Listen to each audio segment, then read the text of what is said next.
Hi everyone. ఈరోజు మనం పిల్లలు పాడిన కొన్ని శ్లోకాలను విందాము. తల్లి బాల త్రిపుర గార్గేయి అద్భుతంగా శ్లోకాలు చెప్తుంది కదా. చెప్పు. శుక్లాంబరధరం విష్ణు శుక్లాంబరధరం విష్ణు శశివర్ణం చతుర్భుజం ప్రసన్నవదనం ధ్యాయే సర్వవిఘ్నో ప్రశాంతయే. ఇంకో శ్లోకం. గురు బ్రహ్మ గురు విష్ణు గురుదేవో పరమేశ్వరః గురు సాక్షాత్ పరబ్రహ్మ తస్మై శ్రీ గురవే నమః. ఇంకొక 100 సంవత్సరాలకి ఈ శ్లోకాలు ఈ భూమి మీద ఉంటాయంటానికి చిట్టి తల్లే గుర్తు. తొండము లేక దంతములు తోడపు గుజ్జయు వామాస్తముల్ వెండిగ రోయి గజ్జలలు మెల్లగా చూపులు వల్ల అసముల్ కొళ్ళకు గుజ్జు నిపమలి కోరిన గుజ్జల కళ్ళల్లో జాయ్ సుందరి పార్వతి తలయ ఓయ్ గలాదిప నీకు మొక్కెదన్.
అందరికీ నమస్కారం అండి. కౌముది ఛానల్కి స్వాగతం. ఈరోజు మనం వీడియోలో పిల్లల కోసం గుడి, దేవుడు ఇంకా చదువు ఈ మూడింటికి గల సంబంధం ఏమిటి అనేది తెలుసుకుందాం. గుడి యొక్క స్ట్రక్చర్ చూపించడం జరుగుతుంది. గుడి చుట్టుపక్కల ఉండే ప్రాంతాలు ఎలా ఉంటాయి, గుడి ఎక్కడ నిర్మించడం జరుగుతుంది, ఎవరు నిర్మించారు, ఎలా నిర్మించారు అనేది డీటెయిల్స్ మనం తెలుసుకుందాము విత్ పిక్చర్స్. ప్లస్ ఇప్పటిదాకా మీరు విన్న శ్లోకాలు, పద్యాలు పిల్లలు ఎంత ముద్దుగా చెప్పారో మీరు చూసారు కదా. అలాగే మీ పిల్లలకు కూడా మీరు ఇలాంటి శ్లోకాలు, పద్యాలు నేర్పించండి. వాళ్ళకి ఆధ్యాత్మికత గురించి చెప్పండి. మన గుళ్ళంటే ఏంటి, మన పెద్దలు మనకిచ్చిన సాంప్రదాయాలు ఏంటి అనేది కూడా మీరు అప్పుడప్పుడు పిల్లలకి చెప్తూ ఉండాలి. వాళ్ళకి గుడికి తీసుకెళ్ళినప్పుడు వాళ్ళని మన సాంప్రదాయ పద్ధతిలో ఉన్న వస్త్రధారణను వేసి పిల్లలని గుడికి తీసుకువెళ్ళండి. Hi children. సో ఇవాళ మనం గుడి అంటే ఏంటో తెలుసుకుందామా. సో గుడి అంటే దేవాలయము, మందిరము లేదా ఆధ్యాత్మిక స్థలము అని కూడా మనం పిలుస్తాము. మరి గుడిలో ఏముంటుంది? గుడిలో మనకు దేవుడు ఉంటాడు. దేవునిలో మనకు ఒక కనిపించని శక్తి ఉంటుంది, పాజిటివ్ ఎనర్జీ, ఇంకా కాస్మిక్ ఎనర్జీ అని కూడా మనం అంటాము. ఏంటి కాస్మిక్ ఎనర్జీ అంటే ఏంటి? చెడు ఆలోచనలను దూరం చేసి మనకు మంచి ఆలోచనలను దగ్గర చేసే ఒక శక్తి అన్నమాట, ఎనర్జీ. ఇంకా మనకు ప్రశాంతతను కూడా ఇస్తుంది. మీరు ఇప్పుడు ఫోటోలో చూస్తున్నారు కదా, ఇదే మన గుడి యొక్క ఎంట్రన్స్ అన్నమాట. ఫస్ట్ మెట్లు ఎక్కి పైకి వెళ్ళగానే మనకి అక్కడ గాలి గోపురం ఉంటుంది. గాలి గోపురం దాటుకుని లోపలికి వెళ్ళిన తర్వాత మనకు అసలైన గుడి అనేది కనిపిస్తుంది.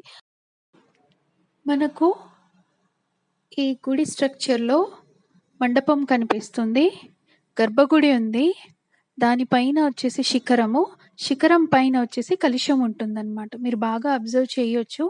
మనం మెట్లెక్కి గాలి గోపురం దాటిన తర్వాత మనకు ముందుగా ధ్వజస్తంభం వస్తుంది. ధ్వజస్తంభం దాటిన తర్వాత మీకు మండపం కనిపిస్తుంది.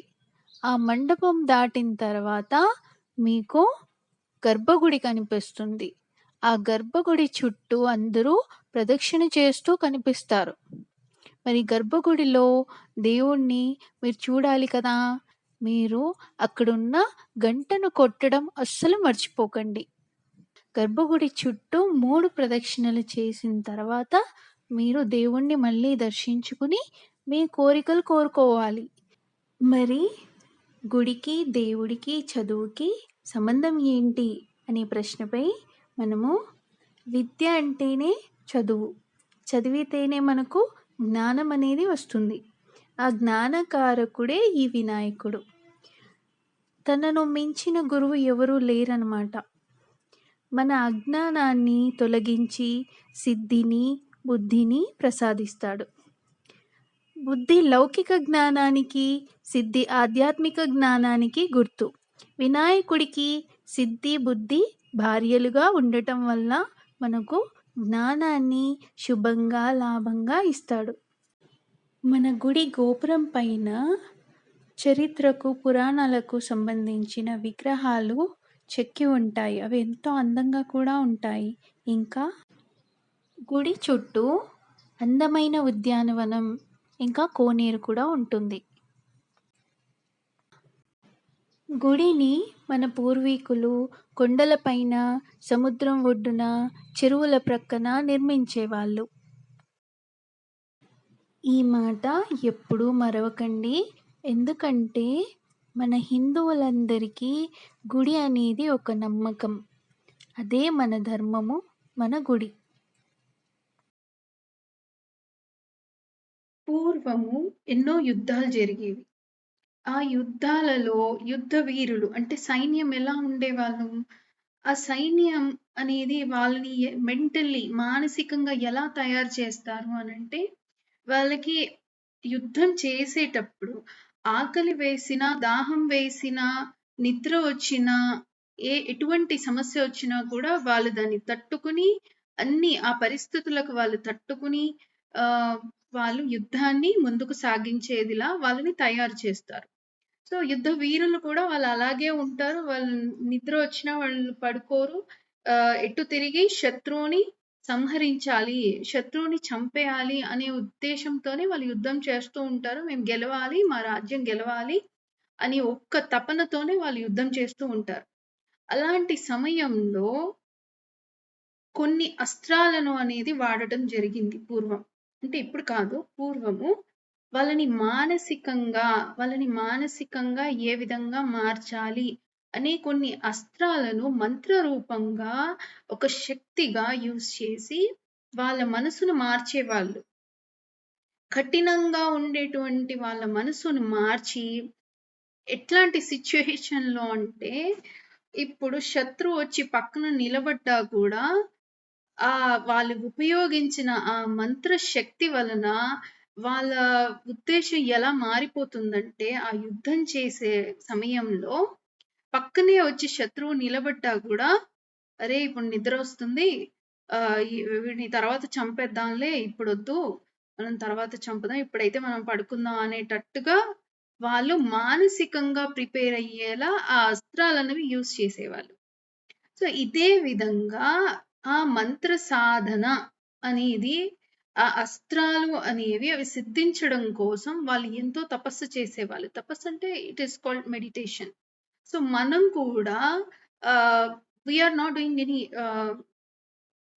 బ్యాటిల్స్, బట్ ఇక్కడ ఏంటంటే మనం ఏం చేయట్లేదు బ్యాటిల్స్, బట్ మనం ఒక మంచి కోసం, ఒక ఆధ్యాత్మికత, దాని లోతుల్లోకి వెళ్ళడం కోసం మనం ఇక్కడ ఏం చేస్తున్నామంటే, మనం మెడిటేషన్ని ఒక సాధన రూపంగా మనం తీసుకుని, మనం మంత్ర సాధన చేసి, మనకు కావాల్సినవి ఏంటో, మనకు ఇల్లు కావాలా, మనకి చదువు కావాలా, ఎగ్జామ్లో పాస్ అవ్వాలా అనే దాన్ని బట్టి మనం ఆ మంత్ర సాధన అనేది చేసి, ఆ శక్తిని మనం పొంది, ఒక పాజిటివ్ ఎనర్జీ, ఒక కాన్ఫిడెన్స్ తోటి మనం ఎగ్జామ్ అనేది రాయడం జరుగుతుంది. సో పిల్లలకు కూడా ఇన్ ద సేమ్ వే, మనం మంత్ర సాధన చేయకపోయినా, వీళ్ళు చిన్న పిల్లలు కాబట్టి, వీళ్ళు మంత్ర సాధనలు అనేవి చేయలేరు కాబట్టి, ఆ మంత్రానికి ఉన్న శక్తి వాళ్ళకి ఇంకా తెలియదు కాబట్టి, వాటిని ఎలా యూజ్ చేయాలి అనేది వాళ్ళకి తెలియదు కాబట్టి మనం చేయాల్సింది ఒక్కటే. వాళ్ళని ఆల్రెడీ మంత్ర రూపంలో ఉన్న ఒక యంత్రాన్ని ప్రతిష్ఠించిన గుళ్ళు, గోపురాలు మనకిచ్చారు. చిన్న పిల్లలు ఈ మంత్ర సాధన చేయలేరు కనుక వారిని గుడికి తీసుకెళ్ళండి. శక్తి గుడికి తీసుకెళ్తారా, అమ్మవారి గుడికి తీసుకెళ్తారా, ఆంజనేయ స్వామి గుడికి తీసుకెళ్తారా? ఈ దేవుడు అని కాదండి, మనకు పాజిటివ్ ఎనర్జీ లభిస్తుంది. అక్కడ వాళ్ళు మన పెద్దలు, మన ఏన్షియంట్ పీపుల్, వాళ్ళు ఎంతో మంత్ర సాధనలు చేసి ఒక పంచలోహంతోటి, పంచధాతువులతోటి తయారు చేసిన ఒక యంత్రాన్ని ఎంతో మంత్ర సాధనతో ఎన్నో రోజులు యజ్ఞాలు ఇవన్నీ చేసి వాళ్ళు ఆ విగ్రహం కింద, ప్రతిష్ఠించిన విగ్రహం కింద ఆ యంత్రాన్ని వాళ్ళు ఉంచడం జరిగింది. ఆ యంత్రం యొక్క పాజిటివ్ ఎనర్జీ తరంగాలు బయటికి వెలువడుతూనే ఉంటాయి. ఆ బయటికి వెలువడినప్పుడు అక్కడ ఉండే చుట్టుపక్కల వాతావరణం అంతా కూడా ఒక పాజిటివ్ ఎనర్జీ తోటి ఒక పీస్ఫుల్ గా, శాంతియుతంగా ఉంటుంది, ప్రశాంతంగా ఉంటుంది. అక్కడే ఎందుకు ఉంటుంది అలాగా అనంటే బికాస్ అక్కడ ఒక యంత్రాన్ని ప్రతిష్ఠించారు.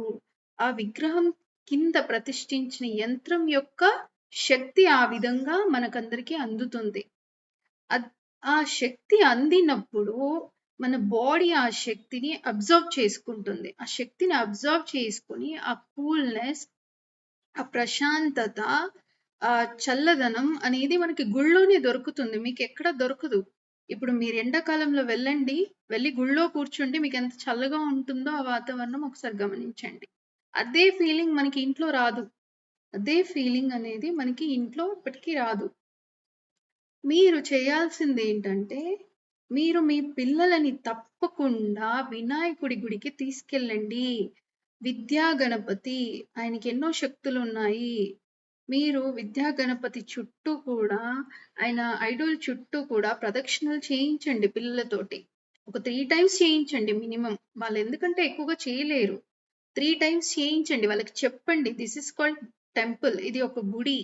ఈ గుడి మనము మన సంప్రదాయంలో మనం ఎన్నో ఏళ్ల నుంచి కూడా ప్రతి ఒక్కరు గుడికి వస్తారు. అక్కడ పాజిటివ్ ఎనర్జీ తీసుకుని వాళ్ళ లైఫ్ లో మంచిగా ఎదగడం అనేది జరుగుతుంది. You will get success. మీరు సక్సెస్ఫుల్ గా ఎగ్జామ్ రాయగలుగుతారు అని చెప్పి మీ పిల్లలకి మీకు నచ్చిన విధంగా మీరు ఏ మెథడ్ లో చెప్తారో చెప్పండి. చెప్పి వాళ్ళని గుళ్ళకి తీసుకెళ్లేలా చెయ్యండి. ఈ కాలం పిల్లలు జనరల్ గా ఫోన్స్, లైక్ గేమ్స్, ఇవే కావాలి పిల్లలకి. Maximum they are depending on phones. So మీరంతా తప్పకుండా వాళ్ళని గుడికి తీసుకెళ్లే ప్రయత్నం చేయాలి తప్పకుండా. ఇప్పుడు ఎగ్జామ్స్ జరుగుతూ ఉన్నాయి పిల్లలకి, మీరు తప్పకుండా తీసుకెళ్తారని భావిస్తున్నాను. సో ఇక్కడితో ఈ వీడియో అనేది క్లోజ్ చేస్తున్నాను. అండ్ నెక్స్ట్ వీడియోలో మనం ఆ అస్త్రాలు ఏంటి, ఆ అస్త్రాలు ఏ విధంగా పనిచేశాయి, ఆ మంత్రం యొక్క శక్తి మనుషుల మనసు మీద ఏ విధంగా పనిచేస్తుంది అనేది డీటెయిల్డ్ గా మనం నెక్స్ట్ వీడియోలో చూద్దామండి. ఈ వీడియోని ప్లస్ ఇంగ్లీష్ వర్షన్ లో వస్తున్న వీడియోస్ ని కూడా లైక్ చేసి, షేర్ చేసి, సబ్స్క్రైబ్ చేసుకోండి.